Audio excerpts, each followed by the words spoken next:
uh, about transforming transforming suffering. We went through how to transform suffering through relative truth, and now we come to the second point, which is how to transform our suffering through absolute truth.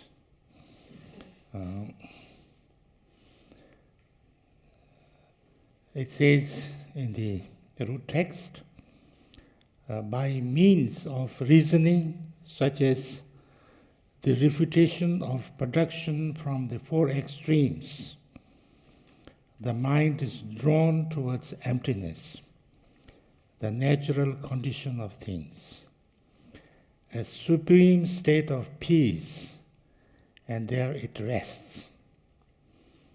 In this state, let alone harmful circumstances or suffering, not even their name can be found. Even when you come out of these states, it's not like before. When suffering arose in your mind and you would react with dread and lack of confidence, now you can overcome it by viewing it as unreal and nothing but a label. I have not gone into detail here. This is all about this section. Now this, I think you have received teachings on, absolute truth. It's about wisdom. It's about, how things really exist. It's about what is nature of what you call me, and thereby what's the nature of everything. And if we have some understanding of this, then it helps to deal with anything. Here talks about the, how to look at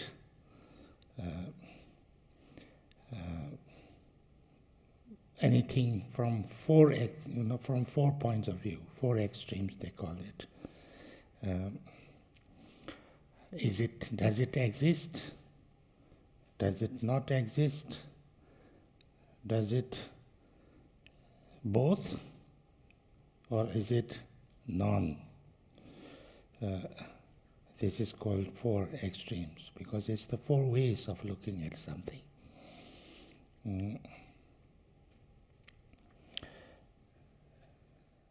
I think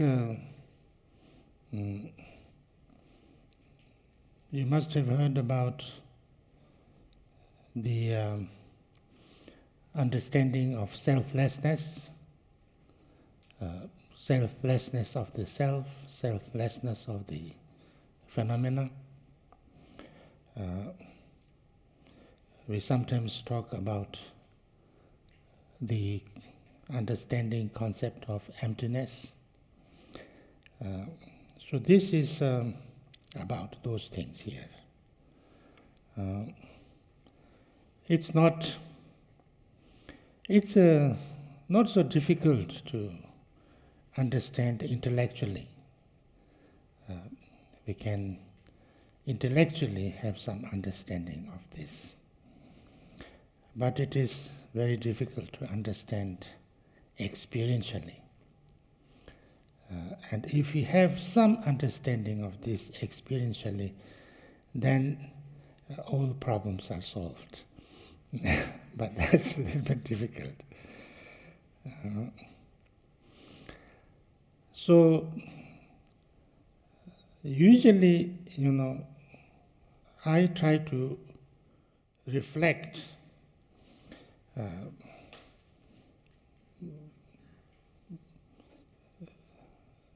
to have some understanding. I try to reflect in these three stages: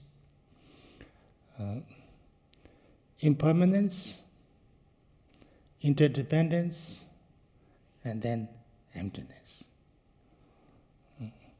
And then I think we can have a little bit simple way of having some understanding, not experience but understanding. First, impermanence. Impermanence, we all know that everything changes.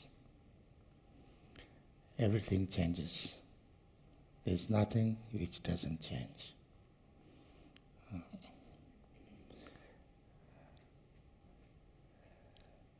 And every moment things are changing.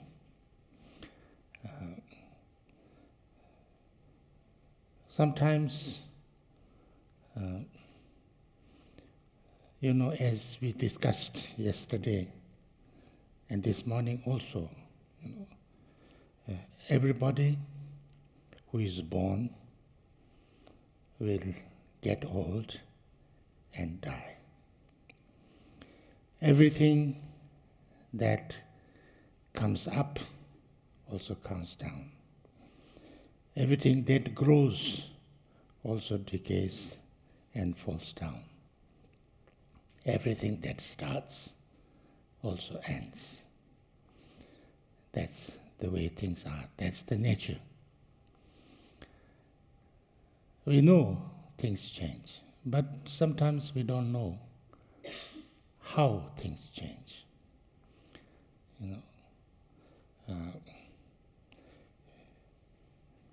I think we need to reflect on this. We sometimes can think, when does things change? When does things change? Do I change on my birthday?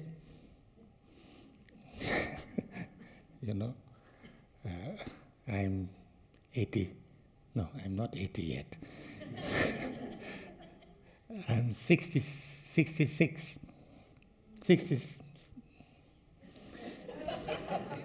I have 3 birthdays.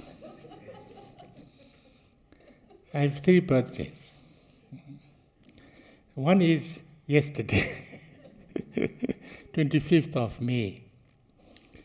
That's my passport birthday. 25th of May, 1952. It's my passport birthday because I was born on the 25th day of the 5th month of Tibetan calendar. So when my parents had to tell my birthday to the people, they didn't know the Western calendar. So they said he was born on the 25th of the 5th month. And so they made it 25th of May. And then that became my passport birthday. But actually, I later looked into old calendar, and that happens to be on 16th of July. So that was my real birthday, or one of my birthdays. 16th of July to 1952. But then this Tibetan month, 25th of 5th month, is not always on that day. It happens on all different kind of. It changes all the time. so I have 3 birthdays. Anyway, I was born somewhere around there. But, if I say, do I change on my birthday? It's not true. I change not on my birthdays alone. I change all the time. And that question doesn't arise. When do I change? The question should be, when do I not change? Or when things don't change? Can you find a time when things don't change? I think there is no time that things don't change. It has to change all the time. Everything changes all the time, because everything, this moment is not this moment, and that moment is not this moment, and this moment is not the moment. And our body is consisting of, as they say, 100 trillion cells, according to one scientist. I have lots of information about lots of scientists also say slightly differently. So if that's the case, my body is made of, 100 trillion cells, and every moment, billions of my cells die. Billions of my cells, come up new. And then it's changing all the time, every moment. Yeah. And if I look, there is nothing which totally remains static. If you look deeply, if you look from kind of broadly, it looks like sand. Yesterday, today look like sand, my face. But it's not sand, because billions of cells have changed. Now, the question is, if everything is changing moment by moment, if I'm changing moment by moment, and there is no time when it is not changing, then when is the time I am existing? Yeah?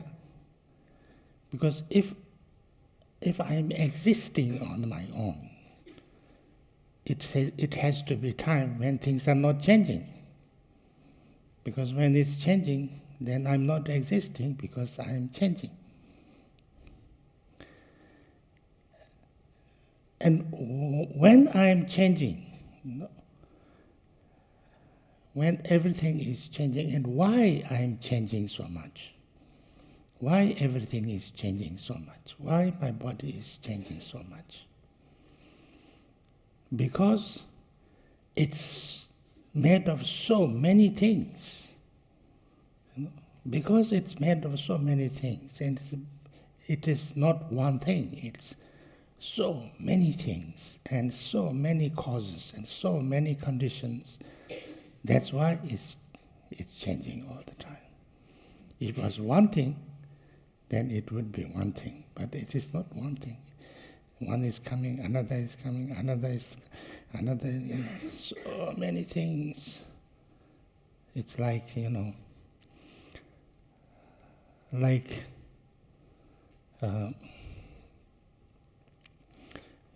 if we look at each other, then it looks like I am one. This is Ringu Tulku's body.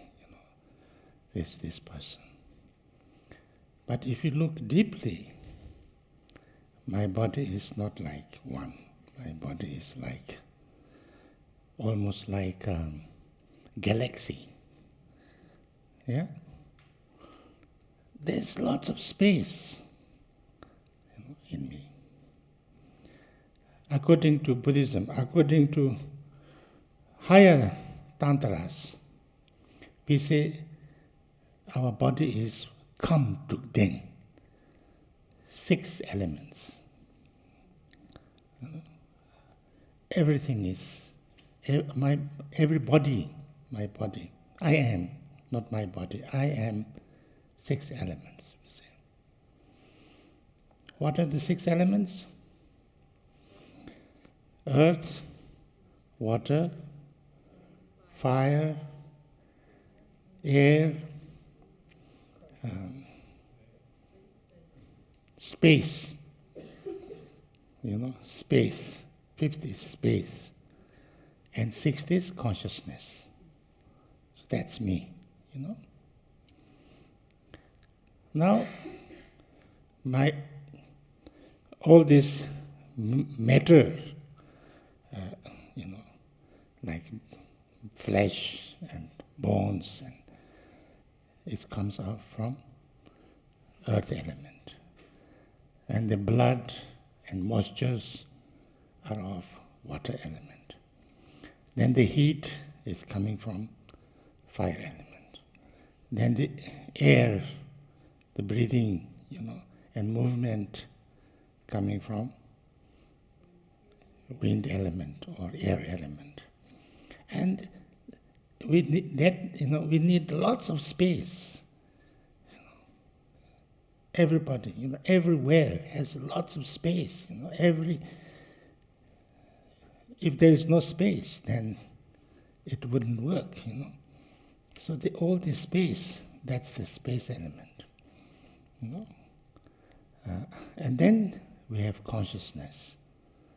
That's the conscious element. So these 6 elements makes us. We are 6 elements.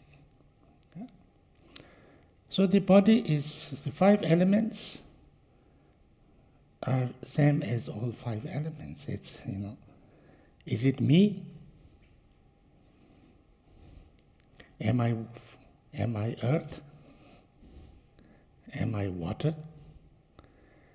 Am I fire? Am I air, wind? Am I space? Or what? This is how we try to think from the traditional Buddhist way. But in the modern way, then my body is made of hundreds of trillions of cells, and which cell is me? Yeah? And they say out of 100 trillion cells, 90 trillion cells, except 10%. The rest is bacteria. They say like that. So, I'm mostly bacteria. And bacteria, am I bacteria? And which one? So my body is like a galaxy, and this I can see. I once had a very interesting blood test. I have only once had that.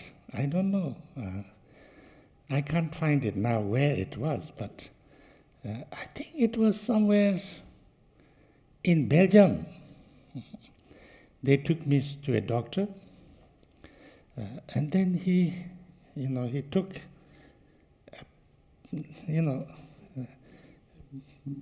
like this, a drop of blood from my fingerhead, like this, and put it on glass, and then put it under a, microscope, and then you could see on the television screen, and I could see that,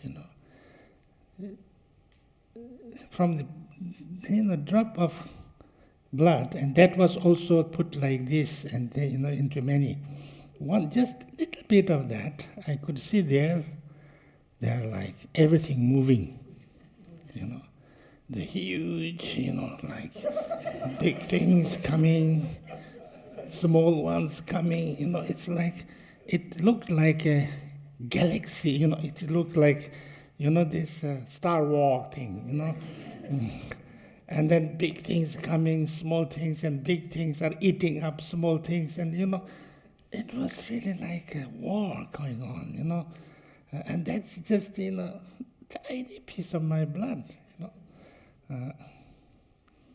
So, am I that? Who is that? So therefore, it's what I am, what my body is like that. There is no one thing there. I say this is Ringu Tulku, but that's just more or less like a label. It's same like saying this is a forest. When you say that's the forest, so we say that's the forest, but we go into the forest and find forest. Where is forest? Can we find forest in the forest? We can only find trees. We cannot find the forest, because forest is a label that we make on many trees. But then we think that forest is a label, but tree is there, existing on its own. But if you go into the tree, what is tree? Is it one? Tree is also like forest. It's like leaf, branch, all different parts, the bark, the bulbs, all kind of different things, and cells, like atoms. Tree is lots of atoms. So you can't find a tree inside a tree. The tree is a label. Then you say, okay, tree is like that, but what about the leaf? Same. What about the atom inside a tree? So you look at an atom. Atom is also like that. If you look deeply, atom is not one thing. It's also made of lots of subatomic things. So in this way, if you look, everything becomes a label. There is nothing existing on its own, something that is totally one and totally existing on its own and totally not changing, Then how does these things happen? How are they, why they are there? Why do we see the forest? Why do we see the tree? Why do we? Because it's interdependently, relatively, almost like a dream. We see a dream. We can have a nice dream. We can have a difficult dream. We can have a nightmare. In the dream, we can see lots of people, we can see lots of places, we can do lots of things, in the dream. But when we wake up, where did they go? Where did they come from? Where did they exist when it was happening, when the dream was happening? We cannot find where they came from, we cannot find where they went away, we cannot find where they existed, but they happened in my dream. It was an experience. So there is very little difference between the dream I see in my dream and the reality that I see now, because this is also similar. It's there when we experience, because there is an experience of seeing. The way I am, the way my mind sees, how I experience with my eyes, with my ear, with my body, is very much contributing the way I see things. If I am not like me now, like all of us, we see things same thing. Because we are same way. We have the same kind of brain, same kind of eyes, same kind of ear, similar level of consciousness. So then, what I see, you see, slightly differently. Yeah? If you are in bad mood, you see things a little bit dull. If you are in good mood, you see things a little bit more nicer, brighter. But we see same thing because we are in the similar, and that's called, common karma. From Buddhist point of view, that's called common karma, that we see same thing. But all these things that we see, does it exist? It exists like a miracle, like a magic, like a dream. Yeah? And what about one who sees that?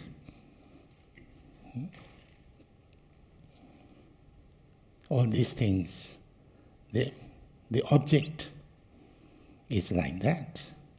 What about the subject which sees this? The consciousness.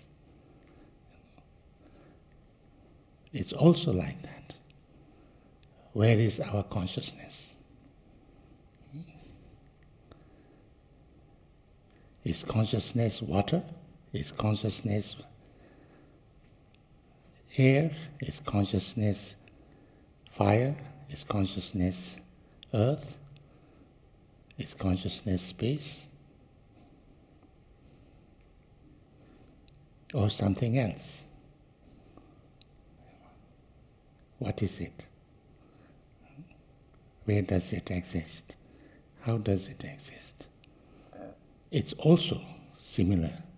It's like magic. It's like miracle. You can't say it exists. You can't say it doesn't exist. It's there and it's not there at the same time. It appears, disappears. So all this happiness, unhappiness, nice experience, not nice experience, samsara, nirvana, everything appears and disappears as if it's like in a dream. Yeah? And to whom this appears and is also like that. So if we can look at that deeply, then, it's a little bit like that, and that's called emptiness. The Buddha calls it emptiness. That's how we exist. Sometimes call it the nature of mind as, in three qualities. Emptiness, because if you look, there's nothing to find. There's nothing that we can pinpoint, that we can say, it's like this. So therefore, it's emptiness. But at the same time, it's very clear. It's aware, it's happening, it's conscious. So therefore, we call it clarity. Although there's nothing you can say, this is like this. We cannot find anything there, but there's always awareness, knowing quality, clarity. That's why there is a clarity, there's a luminosity. It's not, luminosity doesn't mean like a light, but the awareness, the knowing is there. But where is this knowingness and how does it exist? It's very difficult to find. It's emptiness in its nature. And that knowingness, because it's knowingness, because there is clarity, it never stops manifesting. There's one thought coming, another thought coming, another perception arising, seeing happens, hearing happens, thinking happens, feeling happens, emotions happen, all kind of different experiences happen, and happens and happens and happens, like bubbles, like dreams, like, continuously, like clouds, everything, like waves, happens, dissolves, happens, dissolves, happens, dissolves. It's like that. That's what we are. That's the way, So therefore, if we deeply understand this and can experience this, then there's nothing called suffering also existing on its own. There's nothing called happiness also existing on its own. There's nothing called samsara also existing on its own. There's nothing called nirvana also existing. It's all like a dream. Yeah? But we react in a different way. We see something arises and say, oh, yes, that's good. And something arises, oh, that's bad. And that good, I must have it. That bad, I don't have. We don't realize that these are momentary. There's nothing good or bad. Everything arises and dissolves. Everything.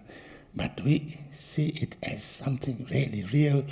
And therefore, something nice, I must have it. Click, gone. Then we are very upset because it's gone. But it never really existed, in a way. It was a dream. Like in dreams, sometimes we can find there's something very nice, and then about to catch it, and then disappears. No, we are. It's like that. Oh, bad things also like that. Something really bad happens, but then it's very bad. But there's nothing. When you wake up, there was nothing. When we understand this deeply, if we deeply can see that it's like that, then those things can happen and it wouldn't suffer us. It wouldn't affect us that badly. We can say, oh, this is just a dream. We can understand this if we can understand and realize dream. If we are dreaming, and when we are not realizing that it's a dream, then what happens? If a bad thing happens, we cry. If a good thing happens, we laugh and we are very happy. Yeah? But in the dream, if suddenly we realize that this is a dream, then how do we react to that? Then we react to it differently. Even when, a tiger comes and eats me, if I know this is a dream, I wouldn't be so afraid, I would feel, oh, this is in my dream. So once actually I had this dream. I had this strange dream. In my dream, I was eaten by a tiger or somebody like that. A lion or tiger came and caught me and swallowed me. before that I was afraid. Then I suddenly realized this is a dream. And when I had this realization, then I was thinking, oh, this is a dream, so let me see how I digest. Because, I don't have to be afraid because it's a dream. I know that I'm comfortably sleeping in my bed, so I don't have to be afraid, So therefore, I will see how do I digest. And before I digested, I woke up. So it's like that, So when we have that understanding, that's called, understanding the ultimate nature. And if you see that the way we are is not so real, not solid, not existing on its own, but it's more or less like a dream. When we see this, then we see our true nature. And then, when that happens, then all this, our aversion, attachment, fear, and all kind of, all this doesn't have too much meaning. We don't need to be, we don't need to suffer that because we understand our true nature. So in this understanding and experience, then nothing can really shake us. It can happen. It can keep on happening. The dream can go on. But we can be, we can laugh at that. Now let me see what dream comes next. Now what dream comes next? What dream comes next? And any dream is a dream. Nice dream is not particularly desirable. Not nice dream is not particularly, kind of dreadful. It's all okay. There's nothing really changes. You know that. It doesn't matter what dream you have. So this is the idea. This is the understanding, and that's why to see the absolute truth is so important, because then you truly understand what you are, how things are, and then you can kind of a little bit go beyond our usual way of reacting to things. And actually, there is nothing called relative truth one thing and absolute truth another. It's one thing. When we see that the things that's going on, that we see, this is what we call relative truth. Its nature is nothing but very relatively true. It's not as true as kind of completely solid, but very, relatively, very, what can you say? It's so, so impermanent, so interdependent, so dependently arising. There's nothing called completely existing on its own. If you see this, that's ultimate truth. If you see relative truth as really relative and dependent, that's ultimate truth. It's not this one thing called ultimate truth, another thing called relative truth. Yeah? So this is one way. I also don't say too much. He has just said one paragraph. I've said much more, but it's not something that you can explain anyway.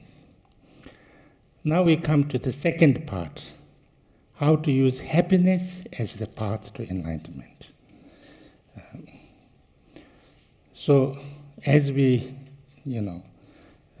we can and we should transform suffering into the, into the path, so we should also transform happiness into the path. Yeah? And there we have also can treat two things. We can transform happiness into the path, as a path, through relative truth and through absolute truth. So how to do it, the relative truth? Whenever happiness and the various things that cause happiness appear, if we slip under their power, then we will grow increasingly conceited, smug and lazy, which will block our spiritual path and progress. In fact, it's difficult not to be carried away by happiness. As Patamba Sanji pointed out, we human beings can cope with a lot of suffering, but very little happiness. You know, when we are, everything goes well, you know, if things go well, we become very complacent. We become very distracted. We become very, proud. We think, I am so good, I am so powerful, I am so great, You look down on people, you become very proud. You think you are the best. And then that success, what we call success or happiness, goes into our head, and we become, we don't look down, we only look up. And those becomes and we do very silly things in this way, We do injustice to the people, we don't treat people kindly, we take advantage of them, we can be not so nice to people, we can be very proud, and, when you are success, you can be quite conceited. Yeah? And then we don't know that after every good thing, bad things happen. Yeah? And then I think that's it. This is permanent. I will be like this all the time. I am so great. I am so, so beautiful. I am so successful. I am so young. I am so powerful.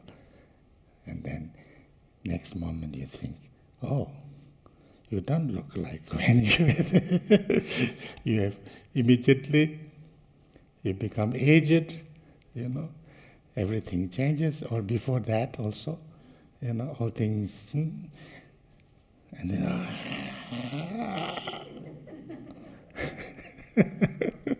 how come like this? Why only me? It's not only you, it's everybody like that. Yeah?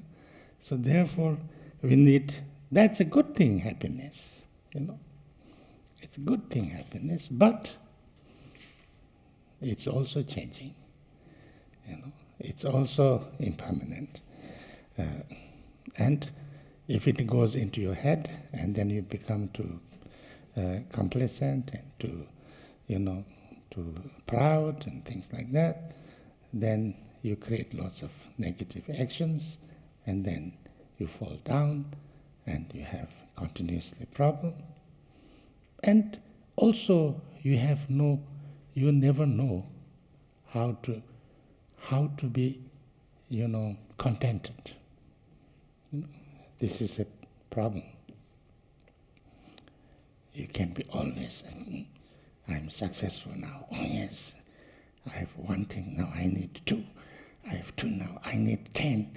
I have 10 now, I need 4, 100,000, and like that. And then, now I am this much, then I must be this much, I must this much, I must be, there's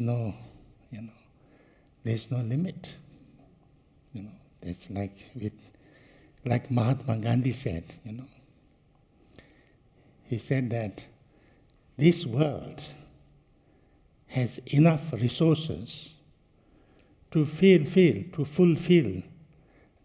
the needs of all the people on the earth. But he says this world does not have the resource even to fulfill the greed of one person also. Yeah, it's like that. If I have everything in this world, if I own everything in this world, I would feel I don't have enough. I need the moon. Or something like that, There was this beautiful, I like this so much. Actually, I like, this, what is it called? I like those kind of really people don't like. I like all those movies which people don't like. Bollywood also I like very much. Because people say Bollywood, it's not realistic. I say, why should it be realistic? Is it not enough realistic that we see every day? We don't need to have 3 hours to see realistic. We see it all the time. We need something unrealistic to see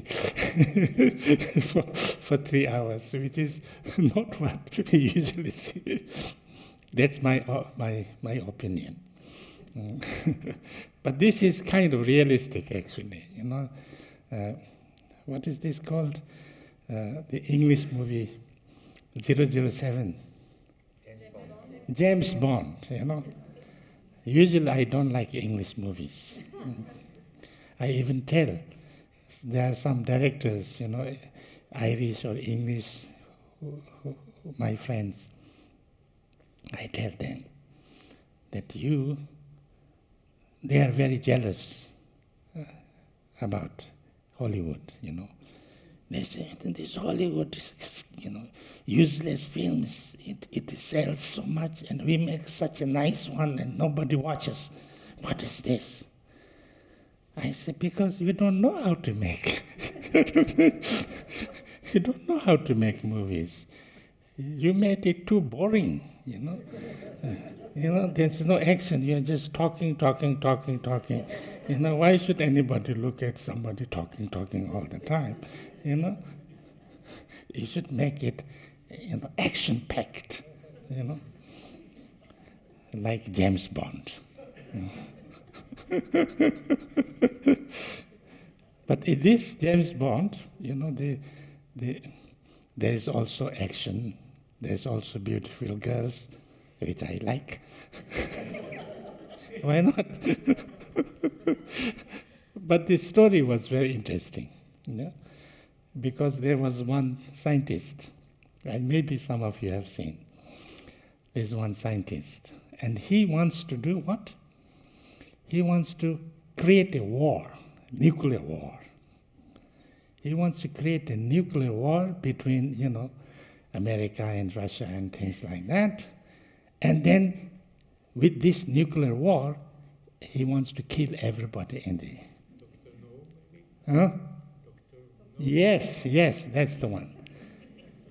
And so therefore, then everybody's dead. He wants to own the whole land, whole earth. That's his idea. And then he's creating a place for himself to hide. Even if the nuclear war happens, he's safe. And after everybody dead, then he wants to come out and then own the whole world. Of course, he didn't succeed, thanks to Mr. James Bond. But I thought this really is the, our way of, many people have this kind of things, I need to own the whole world. But, if there was nobody on earth, everybody dead, and then I am the only one survivor, and I say, I own the whole world. Is it nice? You know? What do you mean, I own the world? You know? There's no meaning, you know. I can't sell it, I can't buy, you know, I can't even show off to anybody. I own this much. So what's the use of owning the whole world? No? But we have this, you know, strange way of thinking that I need the whole world, you know. So this is kind of, you know, why I'm talking about this.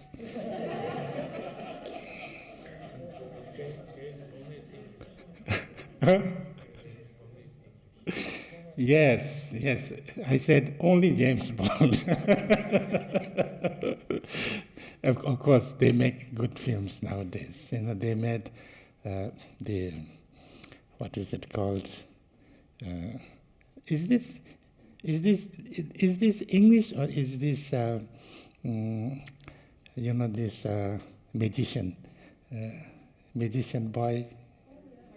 Harry Potter, that's English, or it's Hollywood? I think it's Hollywood, you know. The author is English, but the film is Hollywood, is it? No? The film is... It's filmed on location in England. Huh? It's filmed on location in England. Yeah, by English people? I think they sold this story to Hollywood, you know.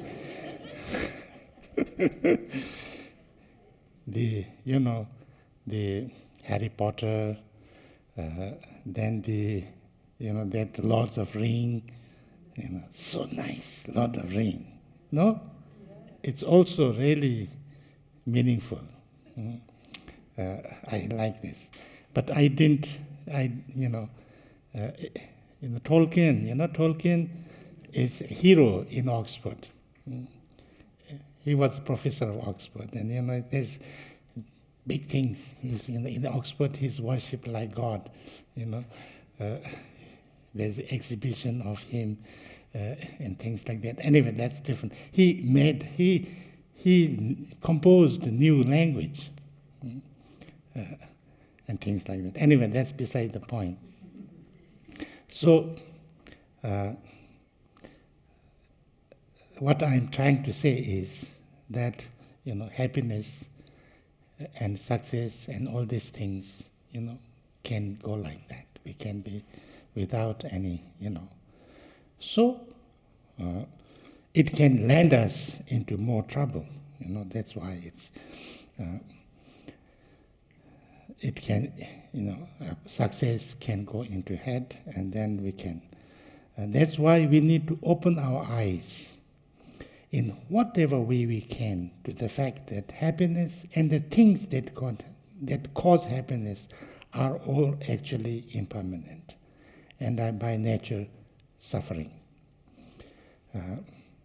This is also, you know, when we are suffering, we need to kind of encourage ourselves. We need to bring more positive and say, you know, that we don't need to suffer. And we can, you know, we have to make ourselves more higher. But if we think we are too good and too nice and too wonderful, we also have to see that we are not too much carried away by that. You know, we are, you know, we are not beyond suffering. And after every up, there is also down. So try as best you can to arouse a deep sense of disillusionment, and stop your mind indulging in its usual apathy and negligence. Say to yourself, you know, when you are okay, everything going well, everything good, everything nice, then you think how I can help others, how I can be more kind, more humble, more useful, more, you know, And also to understand that, people who are suffering, people who have problems, I must try to do something to help. And especially when I am in this state where everything is good, that's the time when I have to transform myself. Because when I am in suffering and in problem, it's very hard to work on myself. And this is the opportunity. This is the right time, to work on myself. So this understanding. So try as best you can. Look, all the happiness and material wealth of this world is trifling and insignificant, and brings with it all kinds of problems and difficulties. So even if, everything going well, if I have lots of good things, and, this is something that that is also can change. Anything can change. I have lots of things, can be lost in one moment. I have nothing, I can get something also in one moment. We never know what will happen. So if I have something, it's not that, if I use this, if I can use the opportunity I have now with whatever I have to help others, to do something good, to do something useful, to do something beneficial, then I have made a good use of all the things that I have. So if I see it in this way, if I understand it this way, if I act in this way, then my good time, my positive situation, I can turn into a positive state. I can turn into a practice. Yeah? So therefore, because when you are happy, when you are successful, when everything is going well, you have lots of opportunities to help people who are less fortunate than yourself. And then if we do that, we have used this good time of ours into a very, very good way.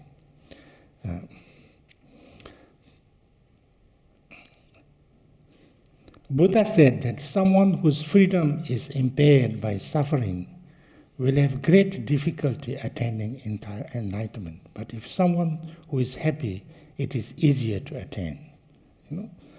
If everything is good in our life, everything is okay in our life, then we are more free. We are free to practice dharma. We are free to meditate. We are free to learn. We have more opportunity to receive teachings, to practice dharma, or to try to change ourselves, or to try to help others, or whatever. And we need to use this good time, this positive situation of ours, to help ourselves for long term, and also to help others as much as I can. And if I do this, then I am using this happiness in a proper way. But if I am a little bit okay, everything is going a little well, and then I become so proud, I make lots of party, I make lots of drink, I make lots of all kind of things that I should not do, and then in no time you see you are then no good, no? That's the understanding.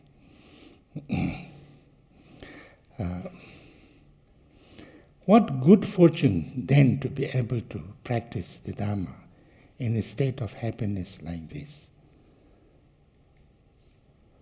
So from now on, in whatever way I can, I must convert this happiness into dharma. And then from the dharma, happiness and well-being will continuously arise. So now when we talk about dharma, this is very important, because sometimes when you say dharma, people take it as if it is kind of a one dharma or one path, or like Buddhism or something like that. Very sectarian, that's very sectarian way of looking. Dharma from Buddhist point of view is not like just something like Buddhism. Dharma is something that, that I need to do to transform myself, to train, to transform my whole being, experience. That's Dharma. So we never have to take that Dharma as something kind of religious or sectarian or something like this. This, I think, very important, because then it will be very misunderstood. And sometimes, once I was in a place, there was inaugurating a new Buddhist center. And then lots of people were invited, and there was, a cathedral next. So the bishop was also invited, and he came. And then lots of people, all the around people were Christians, Catholics, basically. So all were there, present, very nice. And then, Tulku Rinpoche was giving a talk.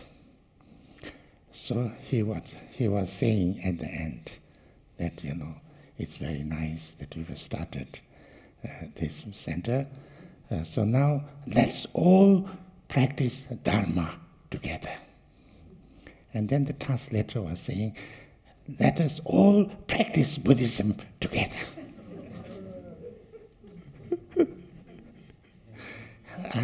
My heart went out of my mouth.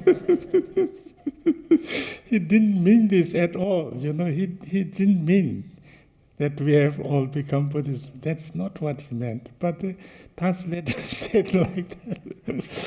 And I was so afraid that, this will be, this sounded very, what can you say? You can't say that in this situation. And that's not what he meant, When he said Dharma, he didn't mean that. He meant that let us all do something nice together, something positive, work on the positives. This kind of things, sometimes, when you translate, this kind of things happens. And then, it could be so wrongly interpreted, so wrongly interpreted. So this is why I am trying to, explain this. That's how I can attain in making Dharma and happiness support one another. Otherwise, I will always end up where I started, like trying to boil water in a wooden saucepan.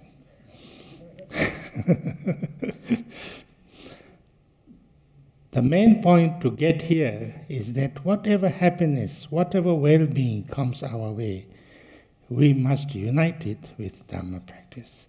This is whole vision behind Nagarjuna's garland of jewels. Even though we may be happy, if we don't recognize it, we will never be able to make use of that happiness as an opportunity for practicing the Dharma. When good things are happening in our life, we need to recognize that. We need to. Now I am in a positive state. I am in a good, everything is okay in my life. Everything is good. I am, I have this nice thing, good opportunity. I am in Norway. Norway is a wonderful place, wonderful country, rich country, free country, very democratic country. There's so many positive things in Norway, no? And you have to be very appreciative of this, You have to be very appreciative of this because it's better than so many other parts of the world. Maybe one of the best in the world. So when you understand this and recognize this, then you appreciate it. Then you are, when it is good, you have to recognize its goodness. You have to appreciate it. You have to recognize it. You have to, otherwise it's as good as not having it. Most of the time, as I said in before, we don't appreciate something we have. We always think there's something wrong with it, or not enough of it, or something not good enough. And then when we lose it, then it was so good. That's not good. Then we don't know how to use this good opportunity. So we should appreciate it. The more we appreciate it, then we should not, waste this situation, this opportunity. We should make the best of this opportunity, in order to help ourselves, in order to help other people also, and then we have done it in a good way. We have positively used this. So this is what it is saying here.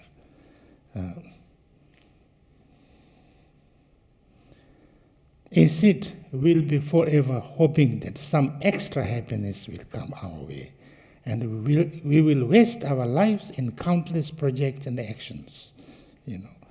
This is not enough. We have to have something more. We have to have something else. We have to have something, that I don't have, or we have to get rid of this something. Otherwise, it's not happy. It's not good enough, like that. So therefore, we talk about this, contentment. If something is good, we say, this is very good. It's so nice. It's so wonderful. We enjoy it, We really enjoy that. We make best use of that. That's contentment. Contentment doesn't mean that there can't be anything better. Contentment doesn't mean that I cannot improve. I can always improve. But what I have is enough also. It's good enough. I must appreciate it very much. I like it. I will use it. I will enjoy it.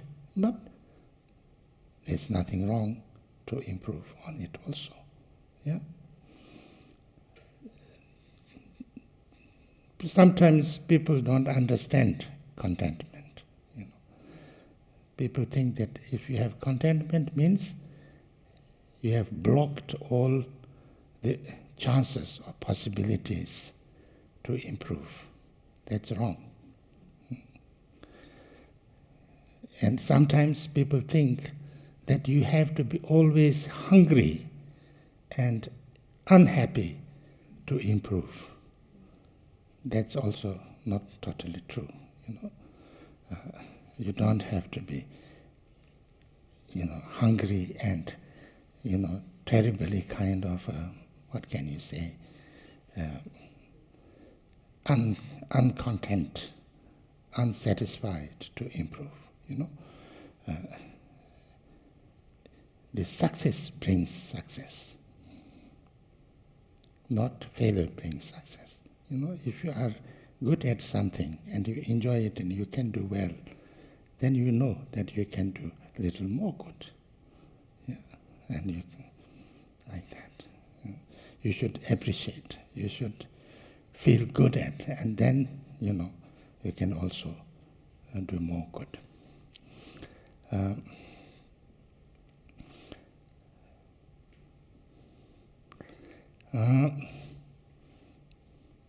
The antidote to this is to apply the practice wherever it is appropriate, and above all, to savor the nectar of contentment.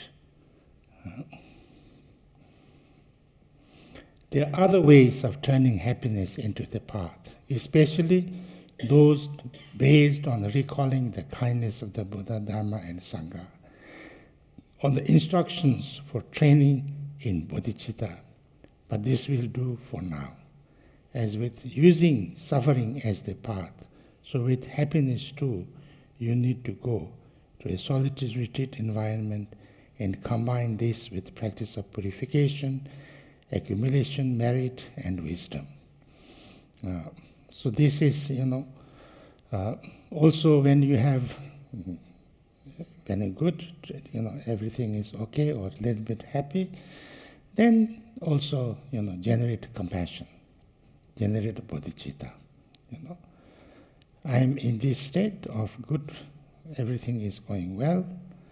It's because of all the positive things that I have done in the past and all the positive things coming together. So I would have to make it more positive so that all this becomes even more positive and it becomes more better and more, So therefore I need to do something which is not only good for me but good for everybody. I generate bodhicitta. I need to bring this kind of thing and even better than this kind of thing to all the sentient beings. So I need to work towards that. And how can I do that? How can I help others? Things like that. And then this happiness can be also turned into practice. The absolute dimension. This is same as the turning suffering into the path. So the absolute way, using the absolute truth into the happiness, using the absolute, truth in turning the happiness into path is same as turning the suffering into the path, same way to understand. Because, everything is good, everything is okay, I'm happy, but this is also like dream, this is also impermanent, this is also, interdependent, so therefore I don't need to be too much attached to this. There's nothing to be so much attached to this. I need to enjoy this. I need to use this opportunity to help as much as possible everybody. But I should not get too much attached to it. This will also go away. If it goes away, it's okay, because it's like a dream. While it's there, I should use it in the best way. And then understanding its true nature. That's the absolute way of doing this. Then what this training brings? If we cannot practice when we are suffering because of all the anxiety we go through, and we cannot practice when we are happy because of our attachment to happiness, then that rules out any chance of our practicing Dharma at all. This happens. If we have a problem, we cannot practice Dharma, we cannot transform ourselves, we cannot do anything because it's too much problem. I have too many problems, my mind is too much disturbed, so I cannot do anything. If I am happy, then I have no time for doing any other thing because I have to enjoy my life. This happens. So if that's the case, then this, you will never be able to do anything. And then, when we are suffering, you suffer too much, and then you continue to create causes of suffering. And when you are also a little bit okay, happy, joyful, then you are too much distracted by that. And so you cannot use that into something good. And then it will go away, and then you again have lots of problems. So this is not what we have to do. Then we have been a little bit stupid.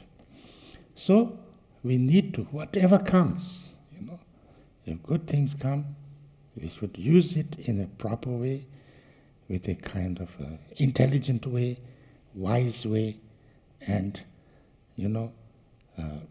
it should also try to something that will bring more positive things, more good things now and in the long run, more good things for me and other people.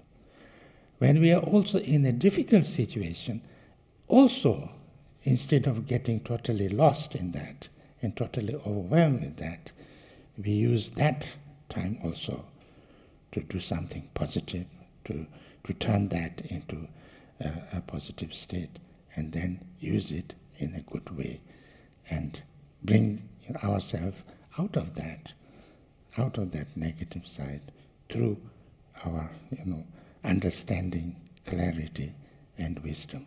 Yeah? Then we are living our life in a really good way, useful way, positive way. And that's the whole teaching about. Yeah? And that's why there's nothing more crucial for the practitioner than this training in turning happiness and suffering into the path. And if you do have this training, no matter where you live, in a solitary place or in the middle of a city, whatever the people around you are like, good or bad, whether you are rich or poor, happy or distressed, whatever you have to listen to, praise or condemnation, good words or bad words, you will never feel the slightest fear that it could bring you down in any way. No wonder this training is called a lion-like yoga. It's called a lion-like yoga because the lion is supposed to be one of the strongest animals,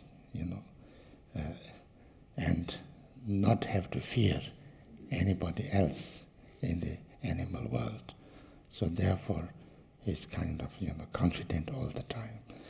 So this practice is also to become like that we are not afraid of suffering, you are not afraid of happiness, you can enjoy happiness and do good things, you can enjoy even suffering and try to, come out of it, or you can transform it. So if you can have that little bit understanding and confidence, then you know how to live your life in a most positive way. Whatever you do, your mind will be happy, peaceful, spacious, and relaxed. Now this is very important because we usually think that to be happy or to be good, then everything should be okay.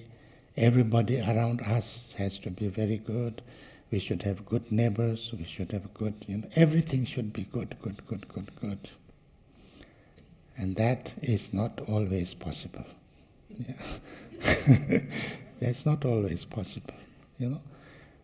We have to learn how to be okay, even if everything is not okay. Yeah, that's the whole point. But if we learn this way, then it doesn't matter. So you know how to do it. So therefore, whatever you do, your mind will be okay. You'll be happy, peaceful, spacious, and relaxed. Your whole attitude will be pure, and everything will turn out excellently.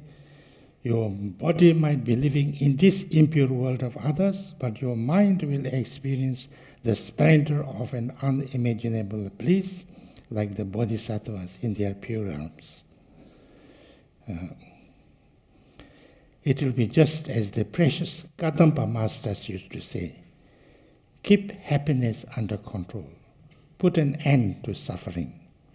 With happiness under control and suffering brought to an end, when you are all alone, this training will be your true friend. When you are sick, it will be your nurse. So, goldsmith first removed the impurities from gold by melting it in fire, and then make it malleable by rinsing it over and over again in water. It's just the same with the mind. If by using happiness as the path, you become weary and disgusted with it. And by taking suffering as the path, you make your mind clear and cheerful. Then you will easily attain the extraordinary samadhi, which makes mind and body capable of doing anything you wish. Your body and mind gets trained in a positive way. This instruction, I feel, is the most profound of all, for it perfects discipline, the source of everything positive and wholesome. We need discipline. First, we need some understanding of what to do, and what not to do, and how to do things. But that doesn't totally change us. We need some discipline to use that method on ourselves. That's what we call discipline. What is discipline? Discipline is allowing ourselves to do what we know we should be doing, and allowing ourselves not to do what we know we should not be doing. That's discipline, And when we have that, then these two, knowing what to do and allowing us to do it, then we are practicing the dharma, transforming ourselves. We are, transforming our life.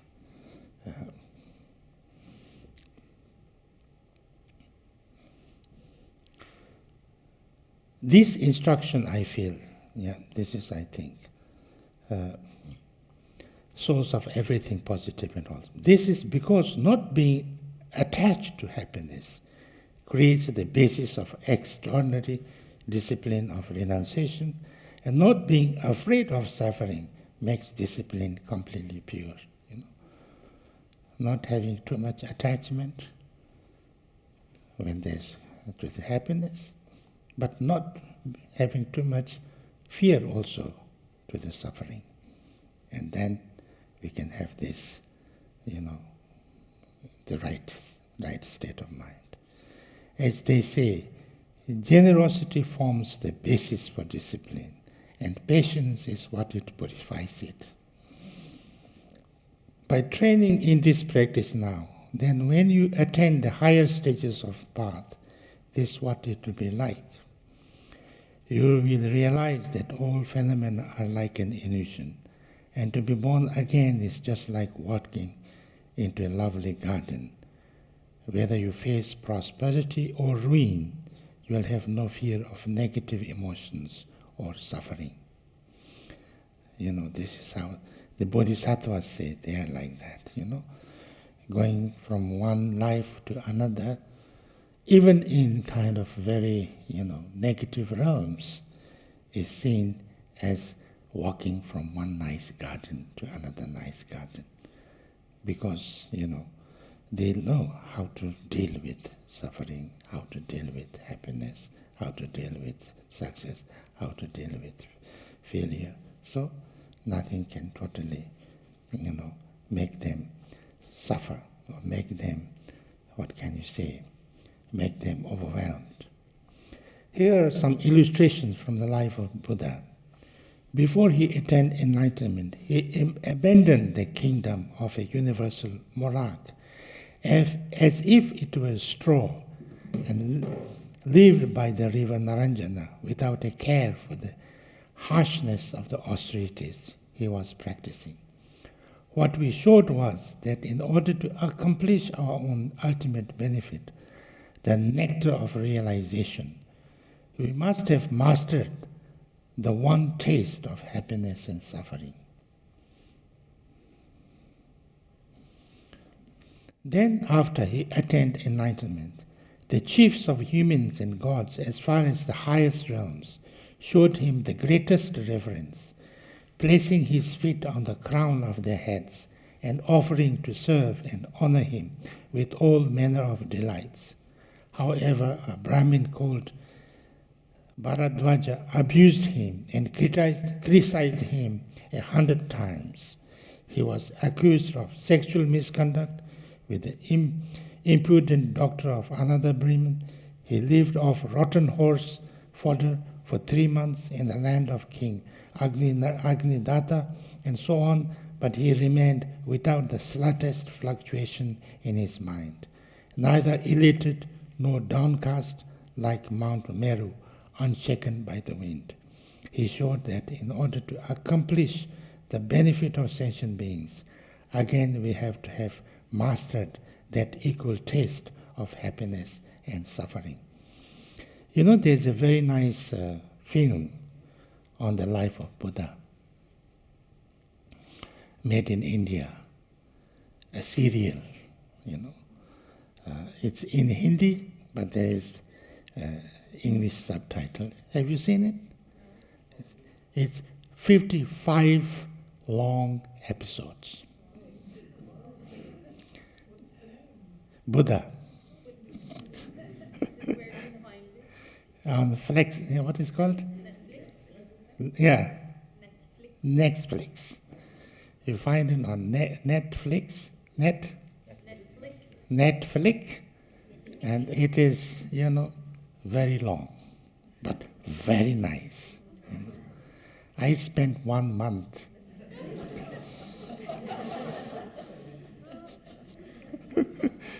It's very interesting also. It's not, you know, it's quite, you know, it's not, in the beginning I thought, you know, Buddha's life would be a little boring, you know. But it's not boring at all. It's very interesting.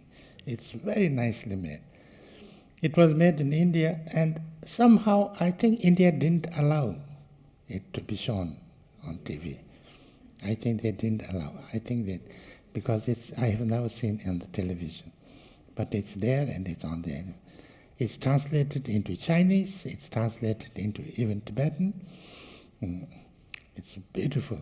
It's really, you should see it. Once you start to see it, I think you will go to the end, because it's so interesting. And all these things are there. Now the afterword, it's the end, you know. A teaching like this should really be taught by the Kadampa masters, whose very lives enacted their saying. No complaints when there is suffering, great renunciation when there is happiness. But if it is someone like me who explains it, then I'm sure that even my own tongue is going to get fed up and cringe with embarrassment. He's talking to me. He's talking. Still with the sole aim of making one test of all the worldly preoccupation, my second nature, I, the old beggar, Tembe Nyima, have written this here in the forest of many birds. So this is, you know, like the colophon, and Tembe Nyima is, you know, is the name, Dotupchen Jigme Tembe Nyima, and he was the third Dotupchen, and you know, he wrote it in a forest called, you know, his retreat called Forest of Many Birds, Shamangi. No. This edition was prepared specially for Lotsawa House by Adam Piercy, 2006, based on earlier version by Rigpa translation. Adam Piercy is an English translator, very, very good. He's a very good translator. And he has made a website called Lotsawa House. And if you go there, you will find lots of good translations of many different smaller texts, which is very nice, very many, very important and useful text you will find. And you can download anything free. So that's it. So we have kind of gone through it from beginning to end, this small text. And that's it. Thank you very much.